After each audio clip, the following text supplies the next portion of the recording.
Rain pounds the Southland. This is Corey, and this is the O The Anthem podcast. When did we start calling? She's a mom now. I can't make a joke about your girlfriend about calling her the Southland. Anyway, guys, this is episode 391 of the O The Anthem podcast, coming to you from all over LA. But Corey is there in the O The Anthem studios. Hi, gentrifying LA, one neighborhood at a time. Thank you for joining us. Yes, thank you for listening on your podcatcher of choice. The easiest way, anchor.fm/O The Anthem. So this is going to be a technically error-filled episode. We are going to have to take a break in the middle and come back very shortly.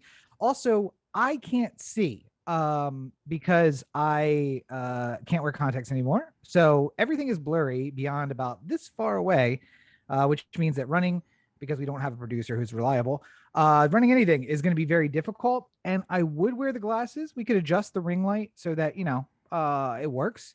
Except for, as someone pointed out at work today, without the beard, you look like a middle-aged lesbian. So that's enough of the glasses for today.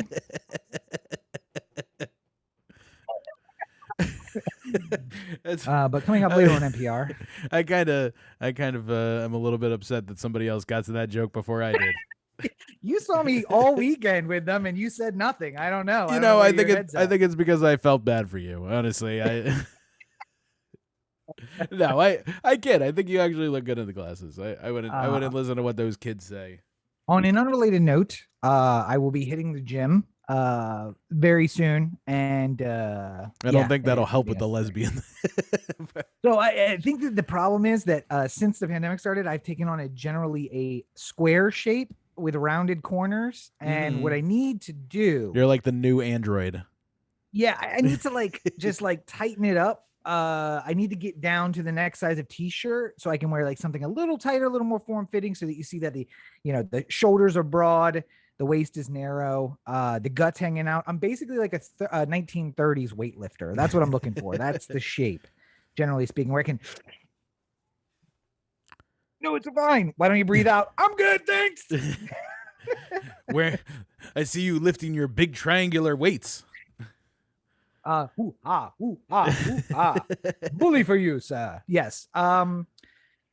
Anyway, so I'm having a bad day, but I'm not the only one having a bad day. The entire corporation of Facebook, not only having a bad day, but having what seems like the worst week ever. Bringing that one back from stealing that from VH1. First of all, half the people at my work are younger than that show. All right. So we're not stealing it from anybody. They let their rights lapse. We're taking it. That's fine. If you don't currently have a show called Us Week, join us next week for our podcast, The Beverly Hillbillies. I feel like it's like the Fantastic Four rights. Either you got to make an episode every couple of years. You got to get Roger Corman in there or else you lose it. Sometimes you're just going to make a real shitty version just to make sure you keep the rights, and then no one will ever see it. But it's there. It exists. Just got all this walking up on set, just going so I'm thinking a little bit about the backstory of my character, and it's it really doesn't matter. We're just trying to keep rights.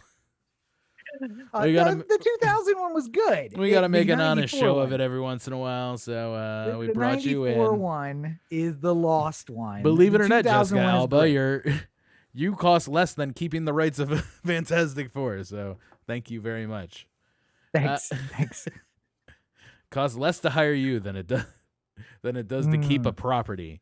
So back to the topic. We'll get into the IATSE strike later. It's okay. Yes. Facebook, huge outage today. In fact, if you're watching this right now, I know for sure you're not watching on Facebook because it's not available. The API is still down. But I really wanted to talk about this, not just because of the outage, because honestly, it was a relief. Not Facebook. I don't care about Facebook. I have enough toxic people in my life than to bring them in via my phone.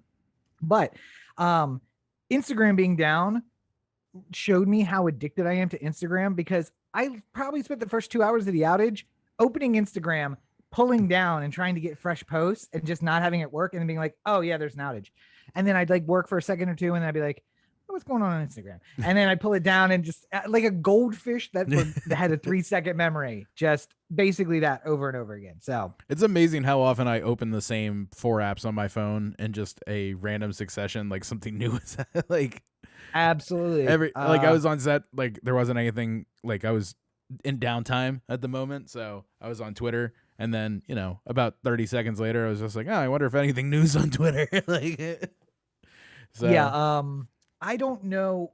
They've gotten the key to us. I am just waiting for Instagram to suggest me the self-harm and how to diet accounts, because he clearly doesn't know me at all. I just made a statement about being a middle-aged lesbian and wanting to go to the gym.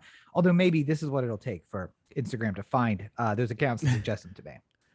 yeah, so the outage is obviously news, but I would say that the news that you were bringing up there about IG accounts dedicated, or like what basically the algorithm serves up to people, is tremendously fascinating. I've been thinking, and obviously for those who didn't see the story, Yeah. Facebook came forward and said, we found out this unbelievable thing. We are going to address it using any of the resources that are necessary to address it. The CEO, who's not Zuckerberg, by the way, it was on Meet the Press all weekend, or on the shows all weekend, saying, we know this is a problem. We are trying to fix it as much as we can. And unfortunately, the outage was a result of that, I think, was all their fixes. That's basically how it worked, right? No. Basically, what has happened is a whistleblower inside Facebook has released a bunch of internal documents that basically shows how bad Facebook is and how bad it knows it is, and like that it's more or less cigarette companies like when they knew that it caused cancer and didn't say anything about it. Like that's stop running the ads with the doctors on them. We know that that's probably not a good idea anymore. But pulling through my Facebook feed and seeing a doctor saying Facebook, it's good for you. It's not helping your point right now. 4 out of 5 doctors would choose Facebook for their social media addiction. But I mean, if you're hearing this and this is news to you, please, there are many fine articles written about it. There was a piece on 60 Minutes this week about the woman who released all those documents. And, I mean, it's what I was thinking about a lot with Facebook being down today, especially with like a lot of Latin America being like basically WhatsApp is the way they communicate with one another, and having it down being such a humongous thing. It reminds me of when Jerry Brown got recalled. A big part of it was because California was suffering from rolling blackouts. And the reason why they were suffering from rolling blackouts is because I don't think it was Enron, but it was companies like Enron owned the California grid and would just randomly shut off electricity to large swaths of people at a time to make the value of the energy more higher. Yeah. Because when the power goes off, people will pay almost anything to get it back on. So that and was because of that, we got Arnold Schwarzenegger as governor. So thanks, Enron. I mean, it wasn't the worst thing that California's ever done. I mean, Dianne Feinstein is still in office. I'd rather have Senator Schwarzenegger than Dianne Feinstein. And this situation has finally gotten Corey to the point of saying he would go to her house if it was necessary. And knock on the door and say, hey, stop it.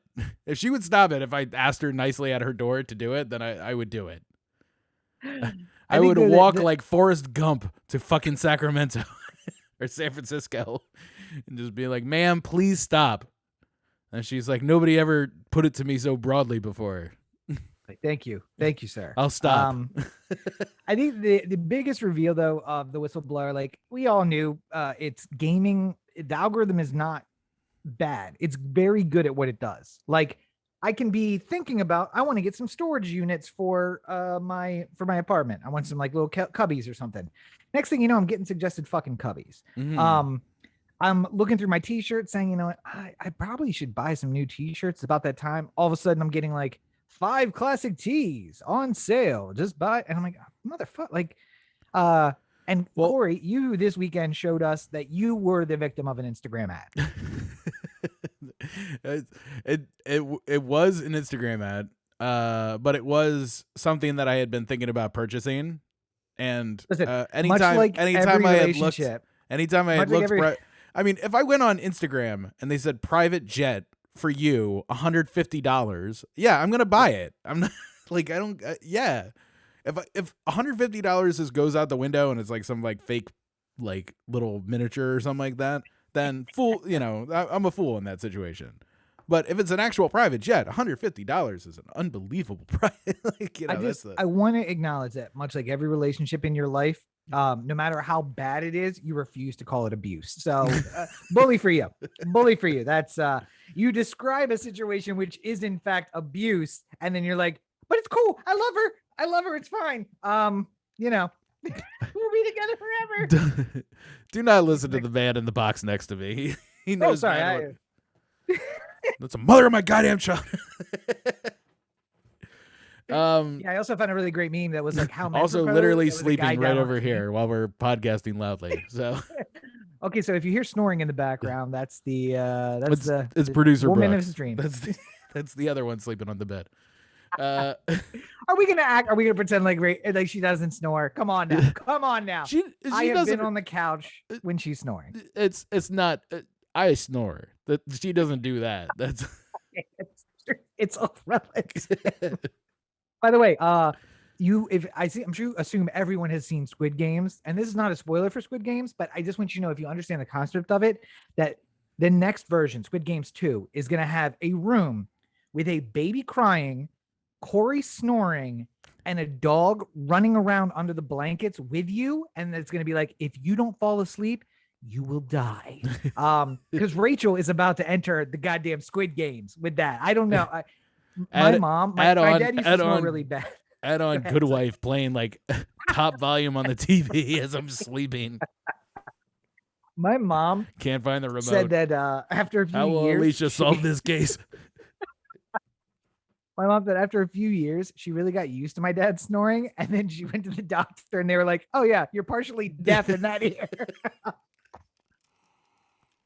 I just assume that's Rachel's future. It's just going to be like, and maybe bad for her. Baby on one side, the smaller new baby on the other side, and just a lot of noise. Thankfully, I project into the wall. Like, so we thought Facebook was having the worst week ever.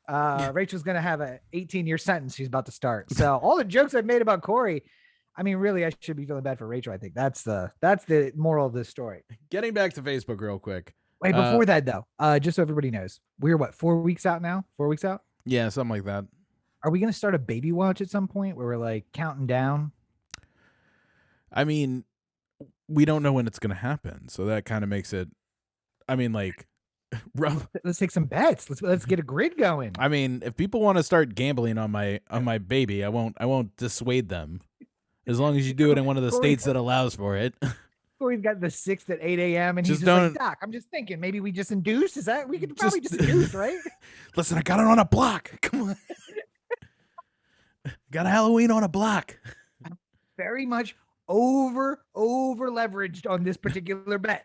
Doc, you have control of this. Let's get this thing going. The other thing I'm doing is like, I want to work literally as much as I can up until like 2 weeks before the delivery date, just so I'm not like on set during the time. But like, I would literally, I kind of have like an airline style, like going to the airport style mentality about this. I'd like to work until the day before the baby is like, just stack some checks and then fucking go be with the baby for a while. As opposed to, well, we got to get Rachel back to work as soon as possible. But then I'm also worried that like I'm going to be on set one day and I'm just gonna get the call and I'm just gonna be like, well, I have kind of limited options at this moment. Would you not leave set for the birth of your child? No, of course I would. But I'm saying like there's I would feel bad about it. I would feel really bad about it. I'd want somebody to like come in and replace me before I leave, you know? So we're just hoping that Rachel has a long and painful delivery so that the time is built in for you to get off set and get home. No, I would like her to handle the delivery much like she has the pregnancy and not know about it until it happens. Yeah, until you come home from set and she's laying in your bed, that bed right next to you, with a baby and just a mess everywhere. She's just gonna be walking to the TV one day and just be like, "Oh, I gotta sneeze," and then the baby will come out, and then we'll look at each other, and I'll be like, "Do we go to the hospital?" Like, they gotta do. Who comes out, whips out his pocket knife. I got this. Let's do it. They gotta do something with this cord, right? I got it. We're handling it. It's fine. Here. Somebody put it in the freezer. I'm gonna save it. By the way, put it in the freezer. I will eat it. If you guys don't want to eat it, I will eat it. There's gonna be I need to get some. I said I gotta get in the gym. I'm gonna put it in my pre-workout every day. All right, so back to Facebook. Speaking of other things you're gonna see on Facebook, yeah, go ahead. Tell me again about the story about the fake 13-year-old girl profile that some journalist made. Yeah. So just basically, they made a bunch of fake profiles, which were all 13-year-old girls, and then they took posts from real 13-year-old girls and reposted them. So this fake account was only friends with other fake accounts and real 13-year-old girls, and it didn't interact with any of the accounts that weren't the fake accounts. It just so basically they were controlling for what the algorithm was getting fed, and it was just basically apparently random 13-year-old girl stuff. I don't know what 13-year-old girls do. Barbies? Is that it seems Maldi? A little old, but I mean, I'll buy it. Sure, Barbies. Doing blow and the bathroom at school. I don't know. Kids these days. But anyway, so they gave it just regular Instagram content, and it took less than 48 hours for Instagram to suggest self-harm and diet accounts. Yeah. So well, I mean, basically, the other version of this we saw once before was like that Twitter bot that was supposed to learn from the internet based off of what it told her. And within 72 hours, it was just like Hitler was right. And all kinds of really dumb, awful stuff. Was that the same bot that said that humans are nice? I would never enslave them out of nowhere. I mean, it sounds on brand. I mean, really, what here's the thing that should terrify the shit out of people. It's not that you are thinking about a t-shirt and just randomly t-shirt accounts show up in your Instagram. Facebook knows you so well that it is able to do that. Facebook knows what a person like you clicks on and likes. So that's what they're giving you. They just have, you can give it fucking 5 individual touch points and it'll be able to figure out somebody who's remarkably like you. And when they put the top 5, classic 5 t-shirts or whatever in front of that other person who's just like Rob somewhere, they click, they buy it, So they assume that you're going to do it as well. And marketers are probably, you can be so specific about who you want to target. Yeah. I want to target Catholics in Maryland who are coming up on their first communion. You can just type in all these things and then you start going oh man, this is fucking crazy. Facebook knows that my kid's about to have first communion and they're selling me communion insurance and shit like that. It's so easy to do some of these things. But at the same time, the fact that Facebook doesn't know what's going to happen once they change something is the truly terrifying part. Because people's minds are so corruptible. Because we're not evolved for this. We're not evolved for this level of being read and communication and anything. We are hairless monkeys who know how to use tools. Not only that, but if you left your house, right, and you just walked around your town all afternoon and you just listened to what people said out loud, and that's all the information you ever got from anybody. You didn't read a book or check anything or confirm whether or not the aliens are coming. You just take the word for everyone you hear. You're going to be an awful person because you can't disseminate what is important and what is not. And people on Facebook feel like any comment is the go to a restaurant. Go to a restaurant on Yelp, right? Well, Yelp's an awful example because Yelp is fucking the worst place ever. Mm-hmm. And basically the mafia. If you don't know, Yelp is basically the mafia. Go onto a Yelp page, right? And you'll see best sandwich in LA. Never had a better prime rib than this. Fucking meatball sub is out of this world. One person writes, there was glass in my veggie sub one day.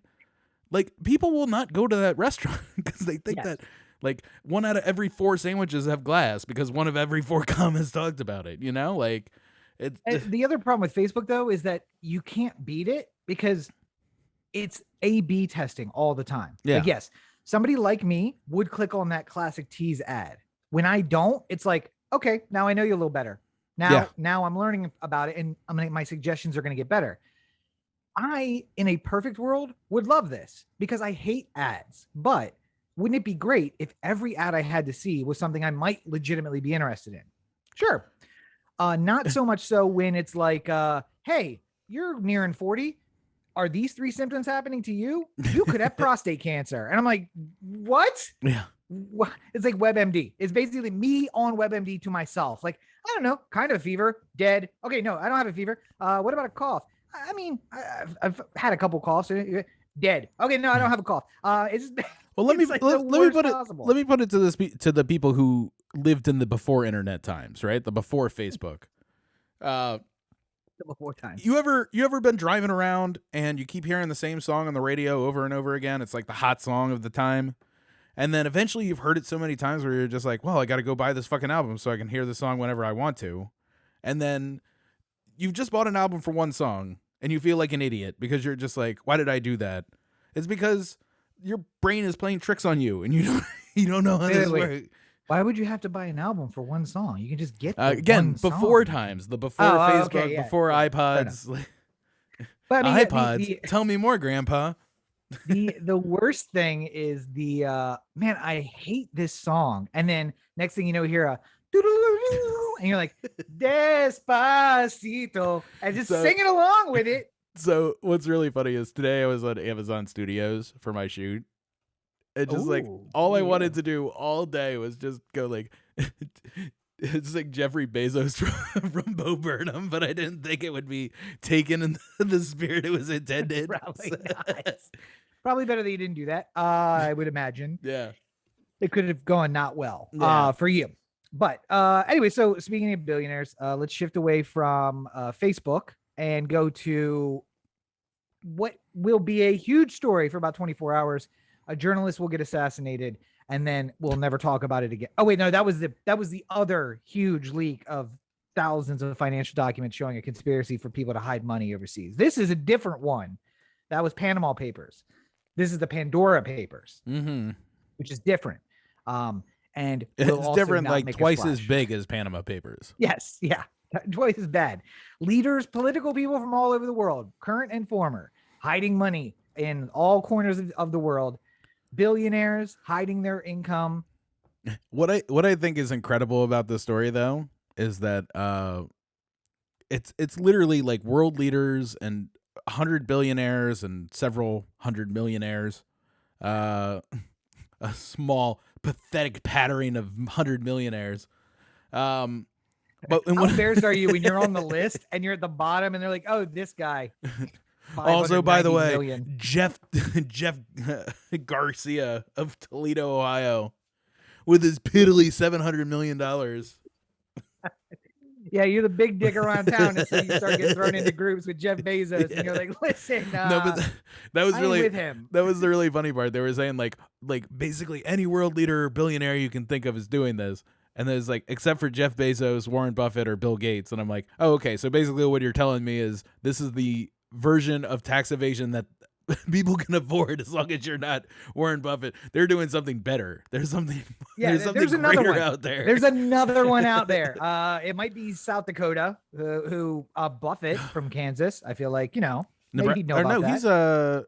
He's a Nebraska, right? No. Oh, Nebraska. That's right. Even closer to South Dakota. What was because I can't remember his nickname. Like he's like the scion of something. I don't remember.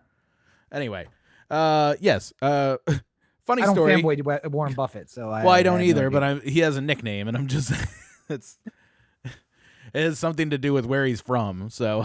Oh yeah, actually, I think you're right. Lincoln. It's a sign of Lincoln, right? Something like that. Yeah. Hold on, this will take only a second. Warren Buffett. Why the fuck is nickname the first option on Google autocomplete?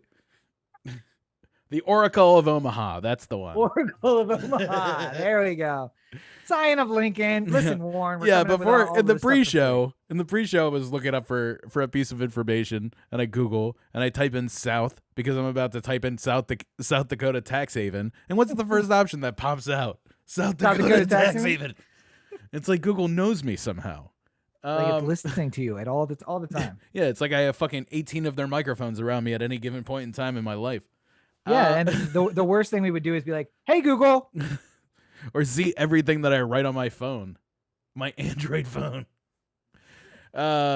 Yes. Going back to South Dakota real quick. You traditionally think of tax havens as like the British Islands or Ireland or like some South Asian country that you don't even know the name of because it's so small. Like you would be bad at hiding money. Like the Seychelles up there, the Canary Islands up there, Solomon Islands up there.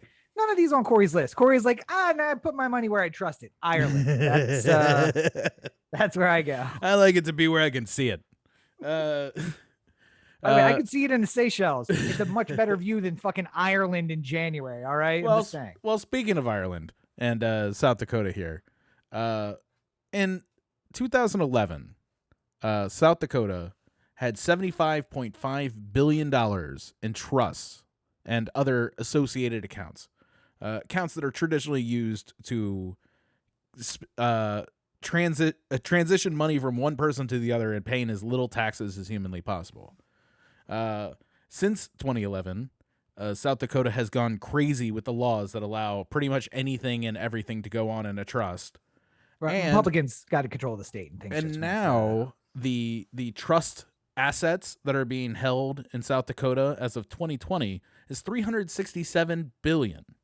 So we've basically, 4 times the amount that it was 10 years ago.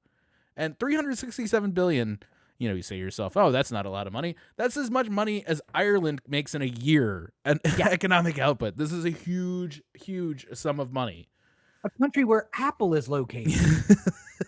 The home of At least Apple. For tax purposes. For tax purposes. That's you peel off the made in California thing to find incorporated in Ireland. Yeah, don't peel too hard, though, because it could be a bomb. So DeLorean cars, for those, people probably don't. The Back to the Future car was a DeLorean, and the DeLorean was a real car, and that was actually made in Ireland on the no man's land between Northern Ireland and Ireland. And basically workers from both sides came in, and it was like this huge peace thing.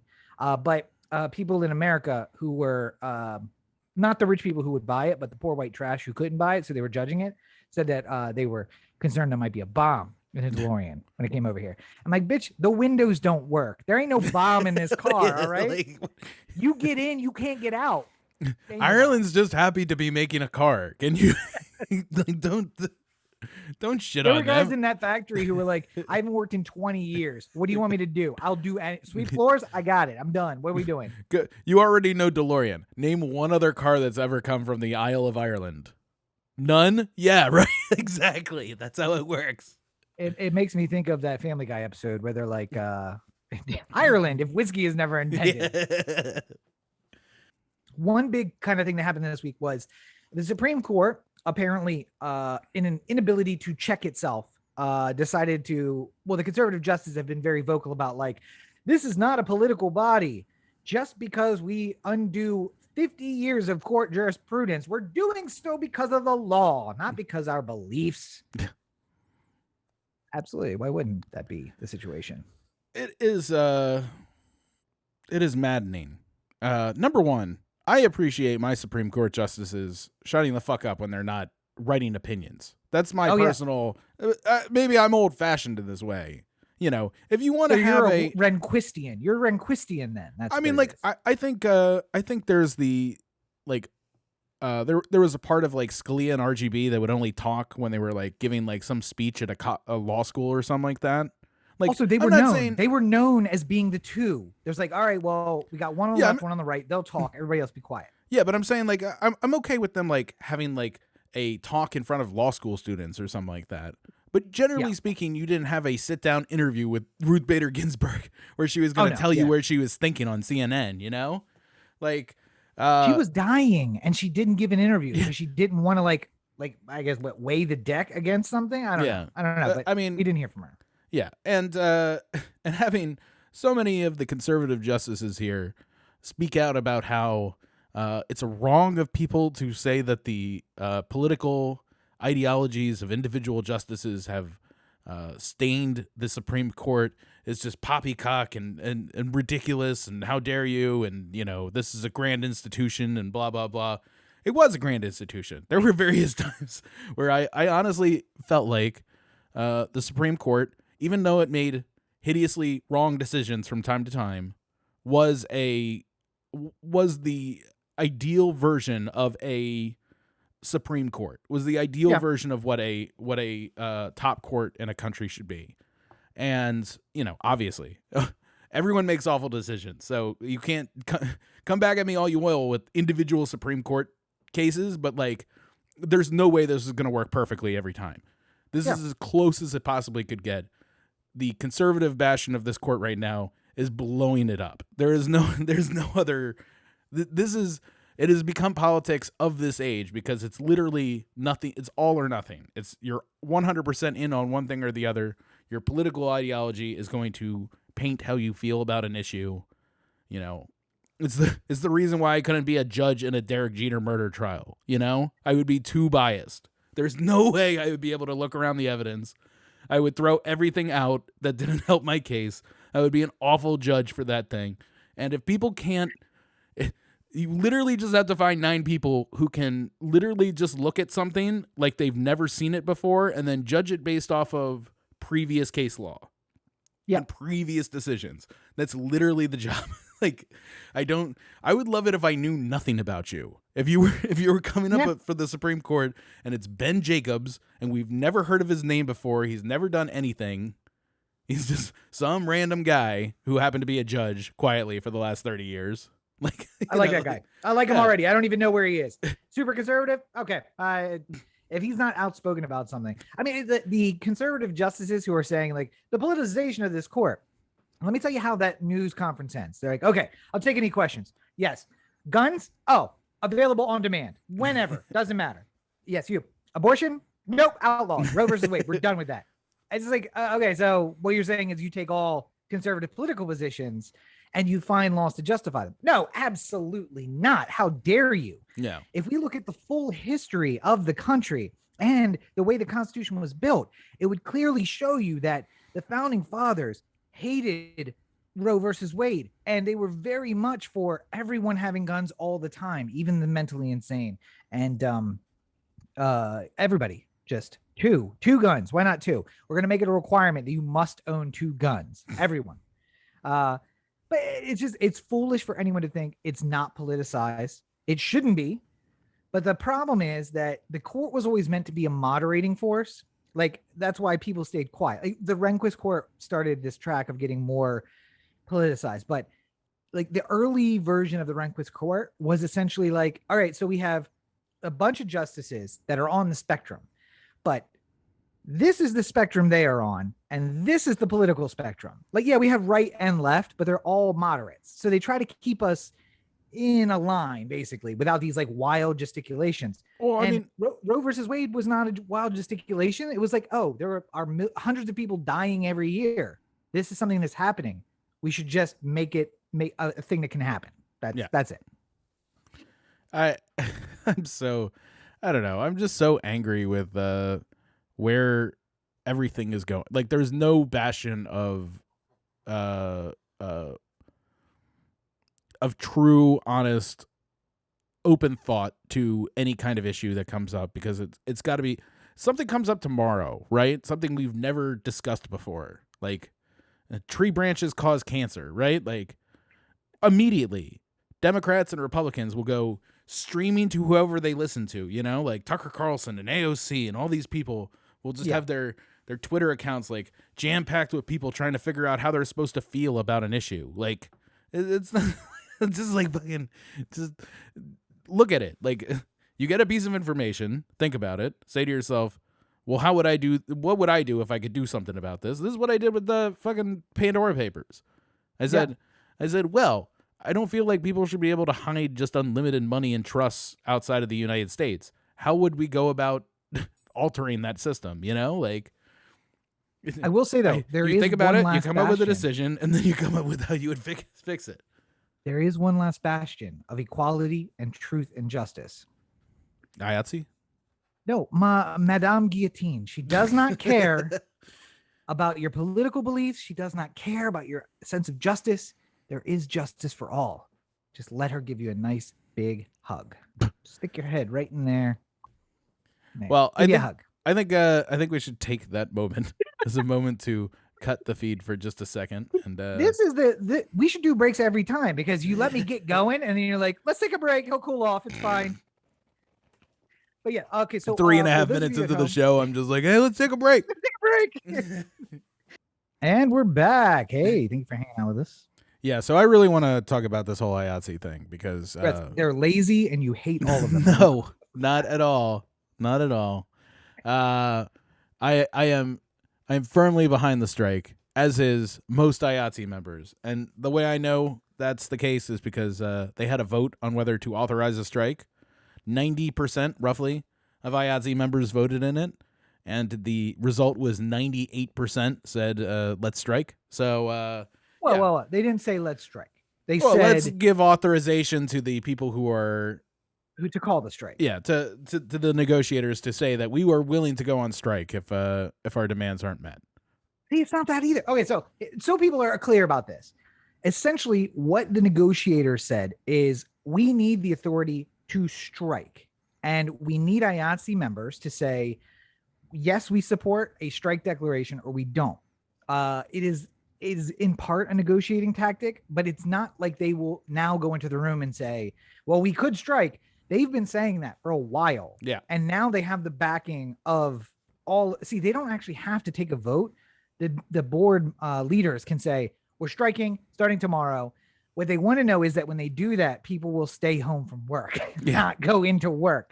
So the vote is basically to say, will you stay home with us if we strike? I will say this without hesitation. They'll stay home. People will stay. Yeah. The people will do it. IATSE covers a lot of stuff in Hollywood, and the writer's strike, bad. But theoretically, anything that was already written could continue in production. Yeah. This is not that situation at all. Yeah. So basically, for people who don't know how Hollywood unions work, there's the Screen Actors Guild, there's the DGA, there's the WGA, there's the Producers Guild. These handle the actors, writers, directors, producers of Hollywood, the top line people, if you will. Everyone else, from camera people to sound people to grips to electric to like some writers, animators, editors. I mean, editors, yes, of course, and like just everyone is basically broken down into a chapter. So like local, and then like 695 is the sound local, right? So every sound person in LA who's in the union is in 695. There's not that many people in 695, but there are a ton of people in IATSE because it's all the people grouped together as one collective union, essentially. So basically, it's like, hey, we don't have that many people editing or that many people on sound or that many people writing animated shows, which is another IATSE chapter. So what we want to do is unionize, but we don't have that much power because in the end, if only the sound editors went on strike, we could find a way around that. Yeah. But if the sound editors and the camera people and the grips and costumes and animated writers all say, no, when they strike, we strike, we're going to shut down the whole fucking town. You can't do anything. Well, not even the whole fucking town, because there's IATSE locals in Georgia. There's IATSE locals in New Mexico. Two places where a lot of filming is taking place at this moment. They won't work. They, and in Canada, where we do a lot of stuff as well, apparently they are about to do or planning on doing a vote of support to say, if you are working for the AMPTA, was that no AM? AMP. I always get them mixed up too because it's like multiple. I think it is AMPTA. No. Okay. Yeah, look it up. But basically, if you are filming for them in Canada, then we support a strike for them too. Basically. Yeah, it's the AMPTP. That's why I always keep messing it up because it's the PTP part that always throws it off. Alliance of Motion Picture and Television Producers. There we go. But so basically, unlike producers like the Producers Guild, this is speaking more as like the studios, essentially. Yeah. Yes, the makers, the people who fund everything. But so in Canada, they're also talking about having a partial strike only of AMPTP projects, so that basically you have nowhere to go. Go to Vancouver, nope, strike. Go to Georgia, strike. New Mexico, strike. California, strike. Everywhere. So I mean, essentially, what I think people need to understand is that the working conditions on film and TV work is pretty inhumane. So think about it like this. If I'm on a feature, right? I'm on a feature film and it's going for 4 weeks. So my entire month is blocked up with this feature film, right? Yeah. On Monday, I'll show up for the first day at 6 a.m. and then I'll work for 12 hours, right? We need to have 10 off between our next day of work. So it gets backed up a little bit each day. So the second day I'm showing up at 10 a.m. Wait. So yeah, don't skip this because it's 12 hours, but minimum. That doesn't mean it's the end of your day. Yes, almost that's where minimum. it starts. Yeah. There's other people who will, like, thankfully as sound, I show up, before we start rolling because I got to get my kit together and everything like that. But I mean, like, I show up, but I'm not there as early as people who are like in transportation, or I'm not as early as people who are like the PAs or anybody else who's like getting things ready, or locations, anything that happens before people actually show up. Those people often work longer hours because they show up earlier and then have to leave later. So even from my perspective, where, like I routinely work 12 plus hour days on set, there's some person who's on that same set working 14 hours if I'm working 12, and the 10-hour turnaround time often reflects the people who, leave with me. Like, it's not like, they don't factor in the person who's got to drive to fucking Santa Clarita with a truck and park it somewhere, and then drive home. Yeah, and then drive sleep, home at the end of it. Wake up. Well, this is the worst part. So, I mean, basically what this leads to is something we call Frater Days, right? So throughout the week, you work 12, 14-hour days, and it keeps backing it up because the 10 hours off. And then eventually it comes to Friday, and it's supposed to be the last day of work for the week, but you're getting a call at 6 p.m. So you started the week waking up for your job at 6 a.m. By Friday, you're waking up for your job at 6 p.m.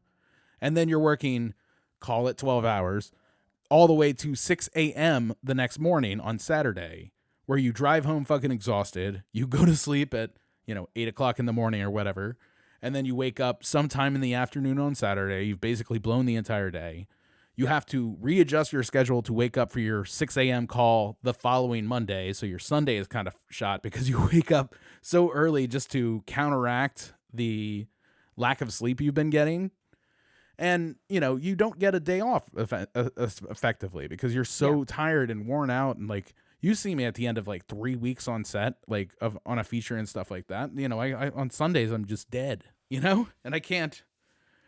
How am I supposed to go to the bank or go to a doctor's appointment or spend time with my family or do anything, anything that I should be deserving to do as like a person who's working? But the problem is that people sort of think about it like, oh, you're working in Hollywood, you're working in movies, you're working on a dream thing.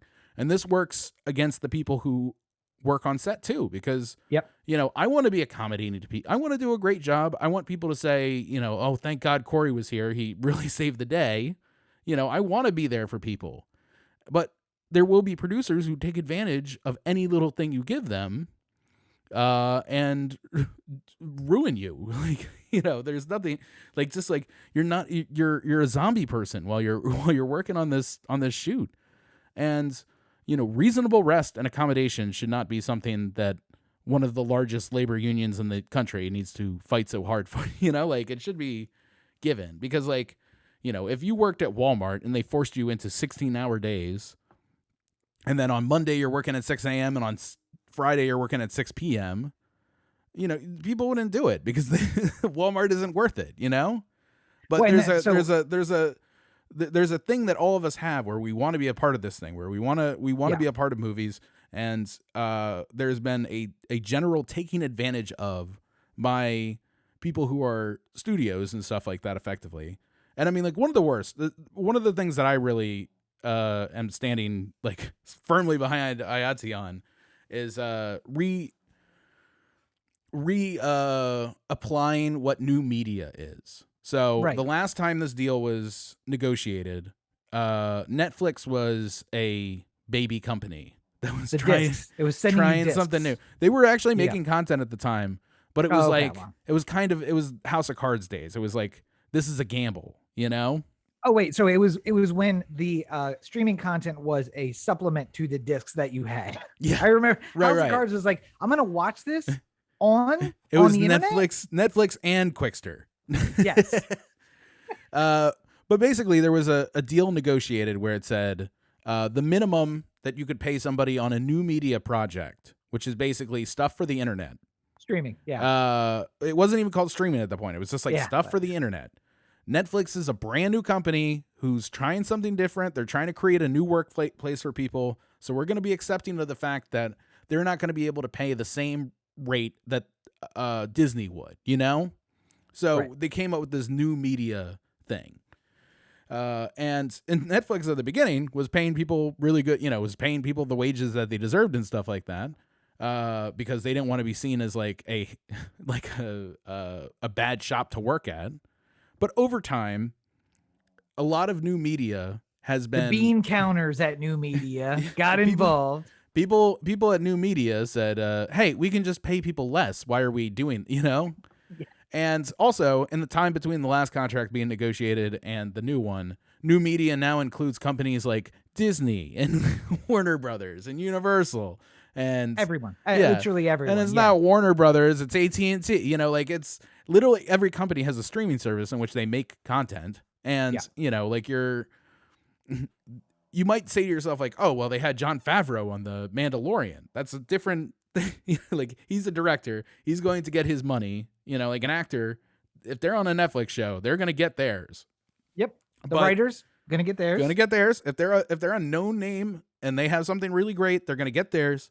But when it comes time to not every crew position, because like there is a little bit of a thing about a cinematographer. If you got deacons on your project, that means a lot. Deacon. But I mean, like under the idea that like any 5 people can be a grip on your project. Like obviously you want 5 really great ones, but you're not going to pay their rate if they're too high. Well, you're going to get 5 people who will agree to the new media rate. You know, and it just ends up hurting everybody in the end. So if you're watching Netflix tonight and you're saying like, oh boy, I really would like to support the people who make all this stuff, understand that it's largely the people that you don't know the names of behind the camera, in the credits, at the end of the thing.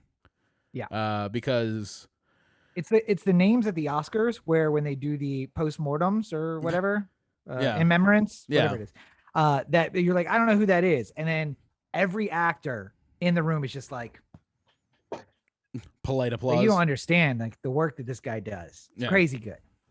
Well, and known in the industry, but not outside. Yeah, I mean, like if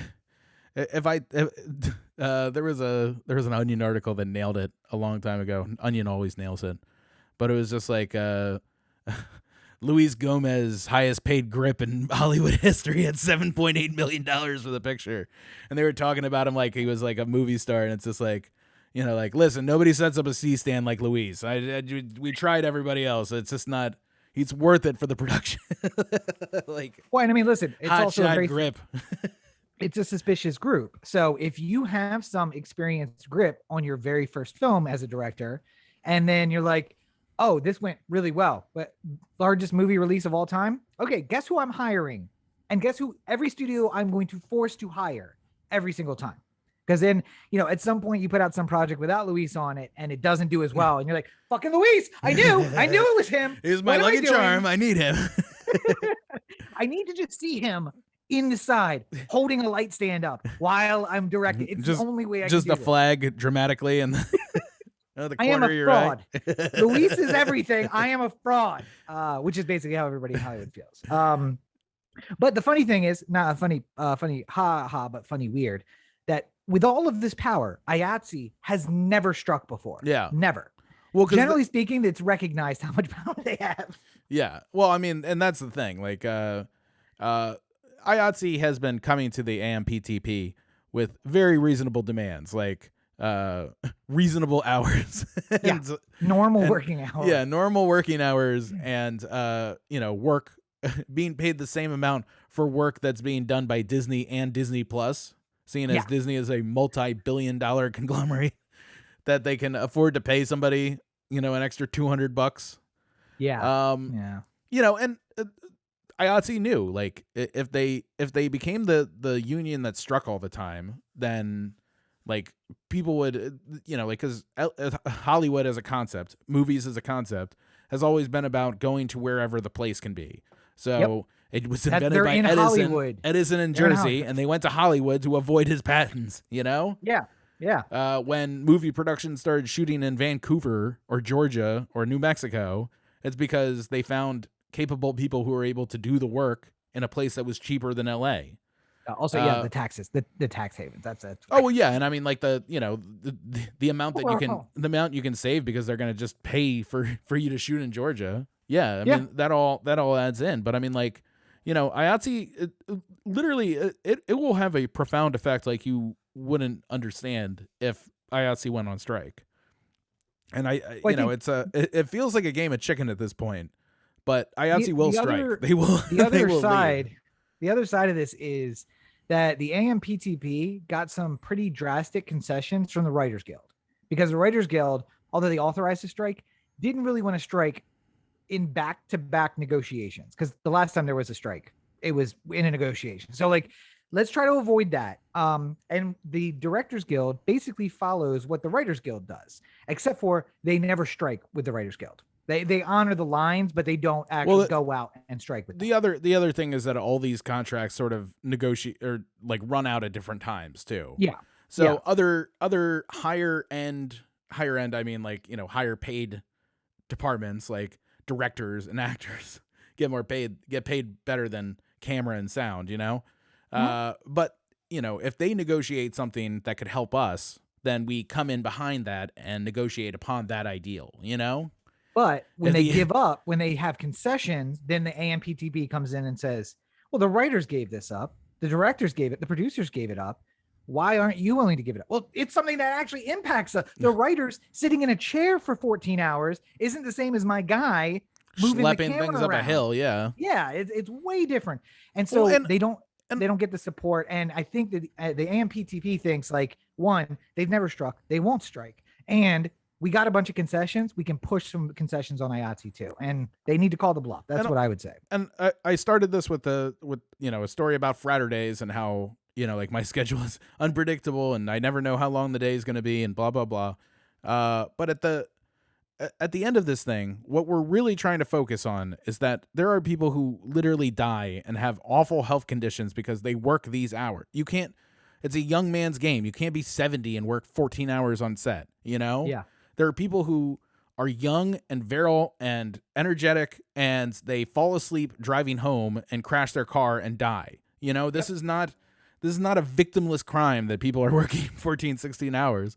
The only reason why they do it is because, largely the studios and the people who the bean counters, if you will, say that it is more worth it to have somebody work overtime and pay them overtime than it is to give them an extra week on this shoot and shoot reasonable hours, Because like that's effectively what it is, and there's fines. Like if you're late for lunch, like if you don't get lunch at a certain time, they fine, the production gets fined, and then you get the money from that as like a meal penalty. But the fine isn't, it doesn't stop them. It costs more, or it costs less to pay the fine than it does to skip out on people's lunch, So like, it all around, some things need to, there's like a come to Jesus moment that's coming here. And I'd be interested to see where the AMPTP takes it from here. And we're gonna keep posted over the next few weeks, because obviously it's gonna come to a head now that there's a strike authorization. They'll go in and say, all right, here's our bottom deal. Match this, meet this, or we strike. That's it. Yeah. And they should. And if they meet it, great. There's no strike. If they don't, then you go out on strike and you say, okay, so now here is our bottom, because now that we're striking, we're going to get more. And just wait for them to give, because if you're the AMPTP, again, you might make money on what exists, but I have already watched all of Squid Game. I would like the next thing, Netflix, and Netflix has to be thinking like, all right, this dude is blowing through a whole show in one day. That means I need essentially 300 new things to make him be on the platform and want to watch next year. I'm not going to have that. And here's the thing. We know they have the money because if you've noticed, Netflix isn't running out of content right now. And the reason why is because people people like me, not me specifically, because I was not getting these offers. I was not being overpaid to go in for COVID and stuff like that. But a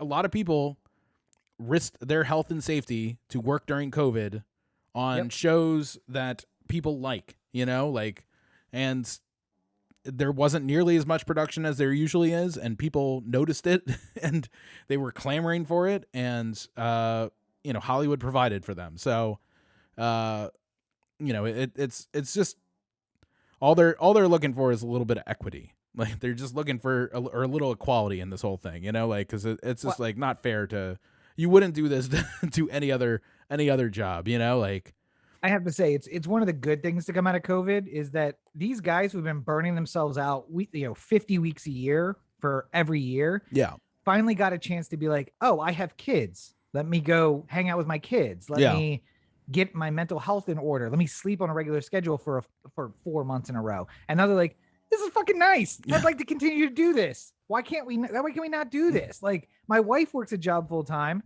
and she's home 6 every night. Leaving at 8, home by 6. There's no reason we can't have something more reasonable than I leave at 6 and I get back at 6. Yeah. And then I have to sleep a few hours in the middle of the day. And not just a random day, every single day, like every day. Yeah. Every day. Moving on. Yeah. So other things that are plaguing California. I was going to say other problems in California. If you haven't seen the news, I don't know why you wouldn't have seen it, but there was an oil spill off the coast of California, and that might come as news to people, but Southern California, rich history of oil production. And if you're standing on Long Beach and you look out in the ocean, you don't see anything. It's just a beautiful ocean. But just beyond the horizon, where they can hide it and not have people see it from the beach, are platforms pulling oil out of the earth. And the way to get that back to the land is a pipeline under the water, one of which got a leak and has caused a 126,000 acre oil spill, which, thanks to the currents here that keep the weather so pleasant, is going to spread oil up and down the beaches from Long Beach down to into Orange County and down south. So just nice. Just so people who don't live in Southern California know too. We don't just hide all our oil derricks, though. I mean, you can go into plenty. Nice neighborhood. You can go into plenty of McDonald's parking lots and see oil derricks around. Only in certain neighborhoods, though. Not all neighborhoods. Literally any neighborhood that has oil will get a fucking derrick. There's no way. There's a reason why the show is called Beverly Hillbillies. They found the oil, and that's not why it's called it. If you're walking in Hollywood and you see a sheen on the sidewalk, don't touch it and then taste it to see if it's oil. It's not oil. Also, don't eat oil. I don't know what to. I don't. But if you're driving, maybe I'm the first one to tell you this, but don't eat oil. If you're driving through the South Bay, if I try to go from my house to the South Bay, you're gonna go a lot of city, nothing happening. Then a set of hills, oil derricks everywhere in the hills. Yeah. And then you get to the other side, and that's where you will find, as Corey pointed out, parking lots with oil derricks in them, because it's like, it's still pumping. We're good. It ain't gonna pump itself. But maybe it shouldn't pump offshore as much. I mean, that's the lesson. I mean, listen, I understand the concerns of the oil and gas industry, and that we only have a limited amount of oil, and if you want to get it, you gotta do things like this and blah blah blah. Yeah, I understand. But much like nuclear power has been so heavily regulated, it's not because 99% of the time nuclear power works great and there's no concerns. It's because the 1% of the time, or the less than 1% of the time. Let's be fair. The 0.00001% of the time that it doesn't work. I just merely rounded up, but I'm saying most of the time it works flawlessly. It's one of the cleanest forms of energy we have. Tremendous in generating a lot of electrons and stuff like that. But when it goes wrong, it goes horribly, horribly wrong. So I was today years old when I realized that Corey doesn't understand how a nuclear reactor works. But okay, go ahead. Today was the day. Making electrons. I'm like, what? Okay. Guy on the assembly line making the electrons. Turn in the crank, get some electrons going. the widgets and the whatchamacallits and the electrons. But listen, we are in the perfect position as a person who doesn't own a car and a person who owns an all electric vehicle. I would love to comment about how $5 gas isn't that big a deal. Yeah. By the way, highest price ever for gas in California was reached today, and I didn't even know. Yeah, it's not like I went to the pump and found out. It's amazing how this electric. I stopped and got a Snickers at the store, and I was like, "Holy fuck! How much is gas right now?" And you know what? I bet you almost anything. I didn't click on the headline to find out where that gas station was, but I can almost guarantee it's the one right down the street from me because there's no way that's not the most expensive gas station in the entire United States. Wait, are you talking about the Shell that's on Broad or the Exxon that's there at the corner across from Union Station? Oh, across from Union Station. That one. That's the one. Yeah. Yeah. The Shell station just always seems to be like 4 weeks behind everybody else. It's just like, wow, this gas is cheap. And you go back to the next week and you're like, what the fuck?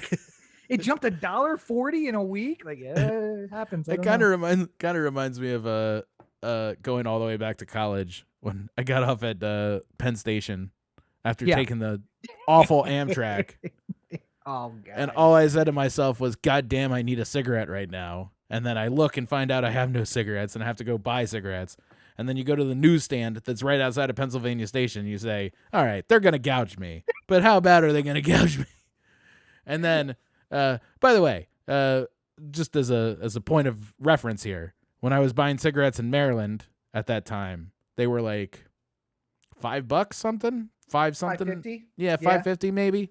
That pack of cigarettes at Union Station or at Pennsylvania Station, they were trying to get me for $19.70 or some shit like that, and I'm just like, sir, you found your price where it doesn't make sense anymore. I will literally walk to a Dwayne Reed down the block. It'll be fine. Like that just reminded me, we shouldn't talk about the birth of your child on the show publicly. Because that dude at Penn Station, I believe you owe him your firstborn. And he's going to come and collect.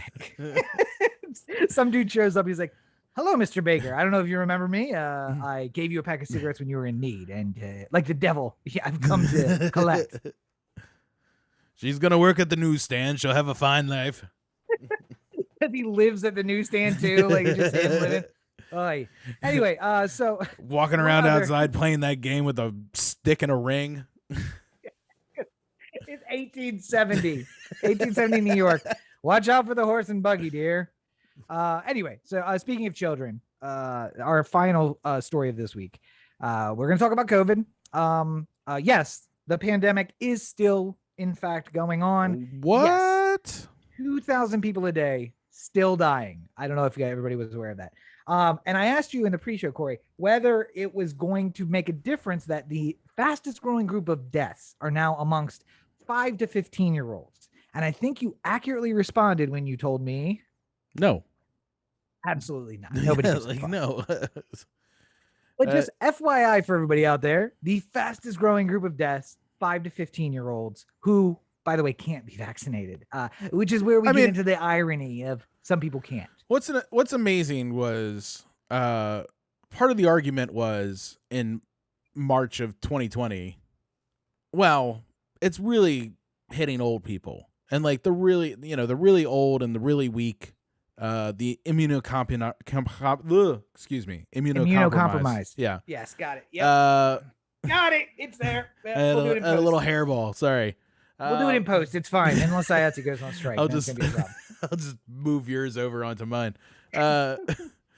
Everyone's thing was like, well, all these people were going to die, like no, you're right. All these people are going to die soon anyway. So who really cares? Well, they were making the argument like, yes, an 85-year-old is going to die 2 months earlier because he got COVID, boo hoo, blah, blah, blah.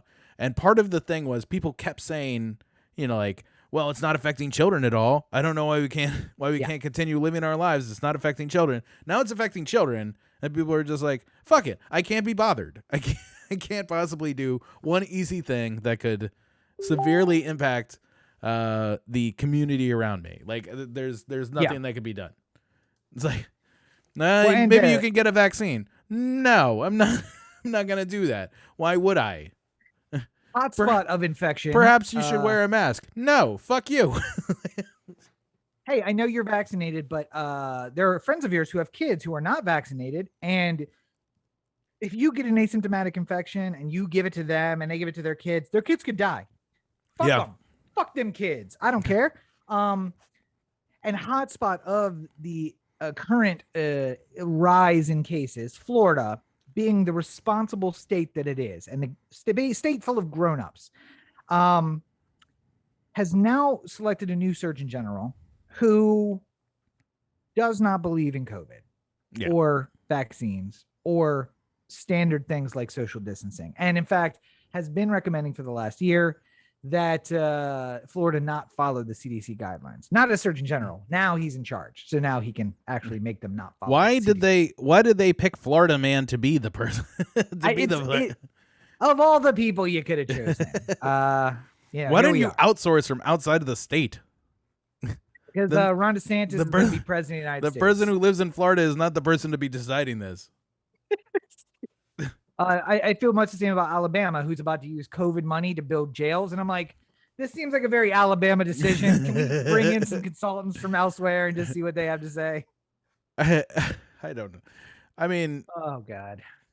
The worst part is, there were countries that were doing really well.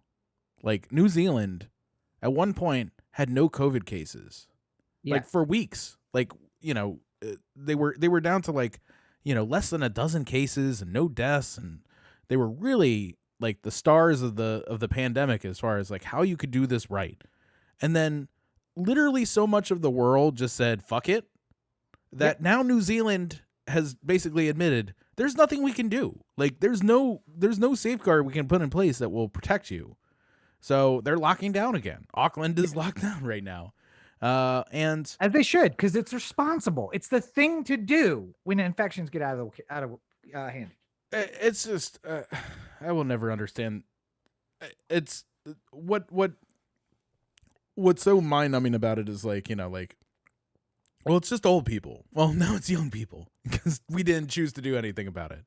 Well, fuck them kids, Corey. Fuck them kids. And how many stories do you see of like some COVID vaccine denier saying that it's a microchip and I ain't putting that shit in my body and Bill Gates gonna track me, interviewed on CNN with a fucking ventilator in, and they're saying like, oh, my only message to everybody out there is it's real and take the vaccine, and I might die, and I didn't if I knew it was real, I would have done it. And some guy got to him. They got to Ray. Ray has been compromised. Some vaccine denier who's like watching this at home is saying like, well, that ain't gonna happen to me because I live in Alabama where there ain't no COVID cases. Clearly, it's not allowed here in Alabama because we shoot at it with our guns. That was a nice Forrest Gump action. I enjoyed it. It's like, yes, it'll come for you, and yes, it will come for the ones that you love if you are not trying your absolute damnedest to stay as safe as humanly possible. And yes, I understand that things are open, but you don't have to go to everything too. You don't. Stay the fuck home. I mean, like, I just there's things I'd like to do. Like the Ravens played in Denver this past weekend. I would have loved to have gone. I love Denver. Seeing a football game with my favorite team, I would have enjoyed that. Oh, yes, that as well. I mean... That's the visual gag for you watching the video. But, I mean, there's many reasons why I would like to enjoy Denver. But it just doesn't feel like now is the time because, pandemic and all. So, maybe next year the Ravens played in Denver again, and then I can see them then. But, and hopefully by then COVID is over with. Maybe enough of these dumb people die from COVID, and the only ones left are the ones who are taking it seriously. Well, I literally don't know what else is gonna. If there's no time, if people have given up on being able to stay ahead of it, then all you're doing is just playing from behind constantly. You're never you're never dealing with the surge that's coming. You're dealing with the end of the one you just dealt with. Yes. And the worst part. And now, sorry. go ahead. Sorry. One last quick thought. The worst part is we're going to look at cases and deaths here soon, and we're going to say like, oh, wow, we've really turned the corner. We've really done it. You know, there's not a lot of people getting sick right now. I think we solved it. And it's going to be much like this last surge has been worse than a year ago. Yep. The surge in the winter this year is going to be worse than the one a year ago. The one that we were all freaking out about because people have given up effectively against trying to safeguard themselves from it. And I don't, don't be Ron DeSantis saying Florida figured out COVID a year ago because they didn't get their cases yet, And believe me, Florida didn't figure out COVID. Don't think you're the person who's going to survive the winter surge if you're going to go to every single bar and, tongue kiss random people. Good thing you're not single. So I've raged about this topic before. Is that what kids do these days? Yes, it is. I've raged about this before, but I posted on Instagram, IGTV this week, where I basically explained that I figured out why I'm so angry. So I encourage people to go watch that there. But if someone wanted to find out another place where everyone was coming for them, Corey, where might they go? Oh, just a little old site called OTheanthem.com. Corey at OTheanthem.com. O The Anthem on Facebook, Twitter, Instagram, and the listener line, 443-219-7595. What's that number again? 443-219-7595. You can find more of me at my website, CoreyBakerFilmmaker.com, Facebook.com/CoreyBakerFilm, and @LegendsCP5 on Twitter, Instagram, and TikTok. I was on set today, so I couldn't possibly make a video. But, Rob, what you got? Oh, well, I suppose I was working on somebody else's video today. Oh, that's true. I guess you were working on someone else's video. So, and I realized I never fixed my solo. So here we're back to the two. But you can find more of me at Robert and Cheek on all your social networks. I stream occasionally on Twitch, Robert and Cheek there as well.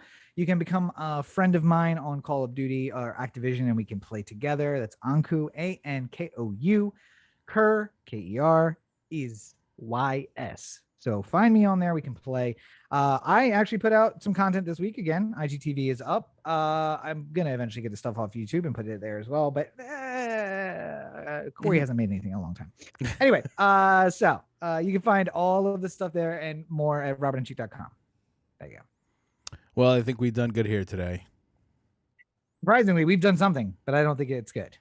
I'm not sure if it's good. That's the line. Not sure if it's good. You take two. But as always, you're listening to the O The Anthem podcast, part of the O The Anthem digital network. For Corey, this is Rob. Have a great week, everybody. Strike. No, we say solidarity, which is a way of saying strike, motherfuckers. I got your back. I will be on the street corner with you. Don't think I won't. You got nothing better to do till the baby comes. Can't show up to the hospital. I'm on strike.